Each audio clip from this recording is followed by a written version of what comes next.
¿Qué tal? ¿Cómo están? Muy buenos días, buen arranque de semana. El caso de la ministra Yasmín Esquivel Moza es un ejemplo, otro más, de cómo es que se imparte la justicia en México. Cómo, ante la presunción o casi la flagrancia de un delito, la justicia termina por ser la última en llegar, por complicar todo en este enredo de las interpretaciones legales, los reglamentos, los artículos, pero sobre todo la falta de voluntad y de la intención política, pero sobre todo la voluntad de simplemente aplicar la justicia, ¿no? O aplicar la ley y hacer justicia. La semana pasada, un comité de la UNAM investiga y resuelve que la ministra de la Suprema Corte de Justicia de la Nación, Yasmín Esquivel Moza, se plagió su tesis para titularse como abogada en la UNAM. Eso fue lo que resolvieron. Pero la UNAM dice, no tenemos un mecanismo interno en la UNAM para retirarle el título de abogada a la ministra. Eso que lo haga la SEP.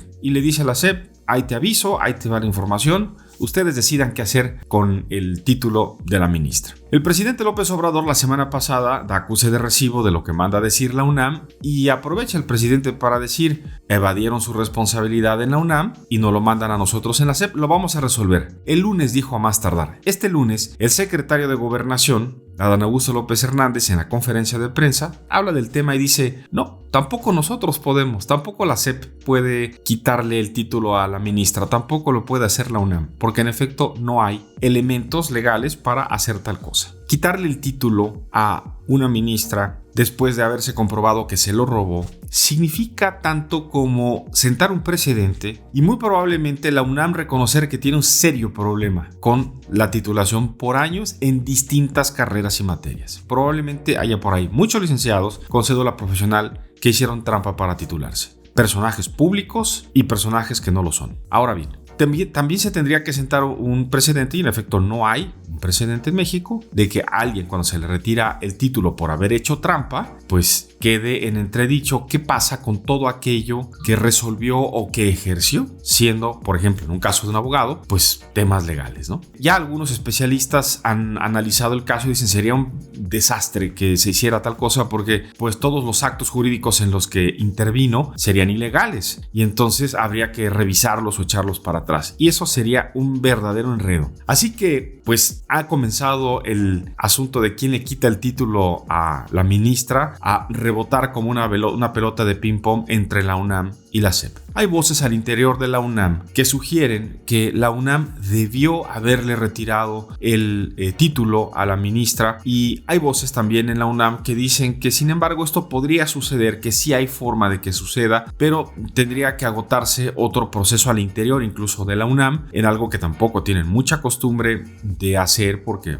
como son la máxima casa de estudios, no están acostumbrados a la autocrítica. Y esa es una pena, esa es una muy mala noticia también para la UNAM. La UNAM debería reconocer, uno, que tienen un gravísimo problema de corrupción, no solamente en la Facultad de Derecho. Dos, que si no tienen un mecanismo implementado, tendrían ya que estar revisando cómo lo van a implementar. Pero tres, si lo tienen implementado, si está considerado, tiene que cubrirse varias etapas como si fuera un proceso legal. El tribunal universitario sí podría tener un pronunciamiento respecto a este tema, todas las salvedades posibles, pero podrían y deberían sentar un precedente que parece, todo indica, se niegan en la UNAM a aceptar. El presidente López Obrador tiene la lectura, tiene la información y lo sabe, por eso le ha devuelto a la UNAM la papa caliente para decir, decidan ustedes. El asunto también pasa por lo que va a tener que hacer la Suprema Corte de Justicia de la Nación, que también algunos especialistas en derecho han dicho, en estricto apego a derecho, si no hay un juicio, si no hay una sentencia en contra de la ministra, entonces la ministra es abogada todavía, aun cuando se haya ya demostrado por un comité universitario que hizo trampa, que se robó